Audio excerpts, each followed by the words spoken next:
ফের কৃষকের গরু চুরি করে নিয়ে গেল চোরের দল। ঘটনা মঙ্গলবার লঙ্কাপুরা পালপাড়া এলাকায়। জানা গেছে, রাতের আঁধারের সুযোগ নিয়ে ফালু রুদ্রপাল নামে এক কৃষকের দুটি গরু চুরি করে নিয়ে যায় নিশি কুটুম্বের দল। এলাকাবাসীর অভিযোগ, বর্ডারে বিএসএফ এর টহলদারি থাকা সত্ত্বেও এক্ষেত্রে সক্রিয় কোনো ভূমিকা পরিলক্ষিত হয় না। আরও অভিযোগ, এলাকার কিছু অবৈধ পাচারকারীরা এর সঙ্গে যুক্ত রয়েছে। এদিন সংবাদ মাধ্যমের মুখোমুখি হয়ে রীতিমতো পুলিশি ভূমিকায় ক্ষোভ উগরে দিয়েছেন এলাকাবাসী। আমার তিনটা গরু দুইটা গরু আমার নাম ফালু রুদ্রপাল, পালপাড়া 1 নম্বর ওয়ার্ড। আপনারা চিন্তা করে দেখেন, আমার গরু তার কাটার বেড়া দিছে, কোনো হইল না। তার কাটা বেড়া ভাঙ্গা ভাঙ্গা গরু চুরি হইতেছে।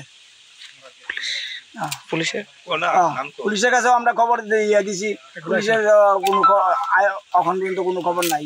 বিএসএফ এর কি কোনো টল নাই? বিএসএফ এর কইলে বিএসএফ তোমরা আগে ডিউটি করো, আমরা কি কৃষি কাজ করুম না আগে রাত্রেবেলা আবার সারা রাত এবার ডিউটি দেবো। যারা ব্ল্যাক করে তারা ভয়ে কিছু করতে পারে না, তারা ব্ল্যাক করে তারা লেগে আমরা কিছু করতে পারি না। মুখ্যমন্ত্রীর কাছে কোনো আবেদন আছে? মুখ্যমন্ত্রীর কাছে আমার এই আবেদন, আমার গরুটি যাতে সুরক্ষাভাবে রাখতাম পারি। আমার গরুটি যে নিচে আমার খুব কষ্ট, আমি কেমনে অনেক চলুম, আমি ইয়াতে আমার চলতে আমার খুব কষ্ট হইতেছে।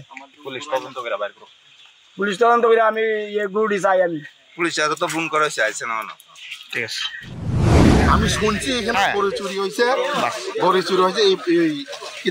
এই পাল থেকে ফালু পালের বাড়িতে। আচ্ছা, এই তার গরু বাড়িতে দেখছি। আর এদিকে বর্ডার কাছে, বর্ডারের একদম বাড়ির পিছনে বর্ডার দেখছি। বর্ডারের এদিকে তার তো কাটা চিরা বান্ধা খুন্দা আছে, আর এমনি খোলা নাই, বান্ধা আছে।